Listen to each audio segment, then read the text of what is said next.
He was the undisputed king of pop. Michael Jackson, voice behind the best-selling album of all time, a superstar, a musical genius, really, who set the stage for pop music, left a lasting imprint on generations of performers. But despite the late singer's unparalleled talent, Jackson's legacy was tarnished by addiction, his loneliness, the ultimate scandal. And now a revealing new book is shedding fresh light on his private struggles. So here's ABC's Nick Watt. There hasn't been anyone that famous in a single moment as he was, during Thriller time. I think that was probably the peak of celebrity for a human being. Randall Sullivan, the highly acclaimed journalist, has spent 3 years getting behind the mask of the most celebrated entertainer our world has ever known.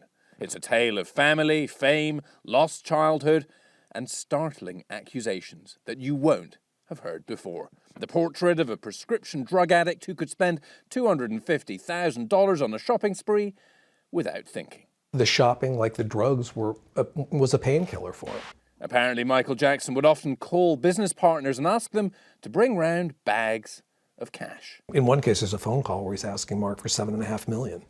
For some reason, he put it was like a French fry bag or something, and gave it to Michael. And so that became an in-joke of, well, I want you to supersize this order. So he wanted to have money he actually got to put in his pocket. To him, that was real money. I mean, that's like a child. He was, yes. A man-child who couldn't leave fame or family behind. Michael was tired of being a song and dance man. He didn't want to perform on stage from the time, from the time of the History Tour, which was 1995, 1996. Jackson wanted to be an actor. He had wanted to buy the rights to every Marvel character before anyone else thought of making them into movies. He wanted to play Spider-Man. How that would have worked, I don't know. And he wanted to play Willy Wonka, but he didn't get that role either. Jackson claimed to be a child trapped in an adult world. He never got to express, for example, his sexuality in any sort of a...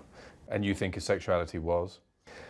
I think he did all that he could to neutralize himself. I don't think Michael was trying to be homosexual, heterosexual, or pedophile. I think he was trying to be asexual, or pre-sexual, actually. His insistence that he was Peter Pan became so total that, he got Peter Pan's nose.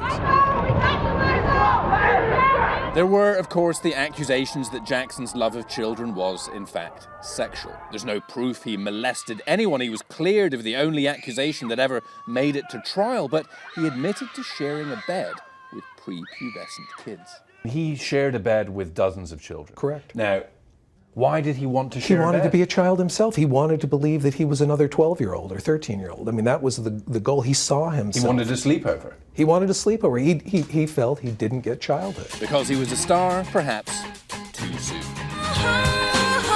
He was the focal point of the family from the time he was 7 years old. The lead vocal on many Jackson 5 smash hits, including I Want You Back. Oh, baby, give me one more chance.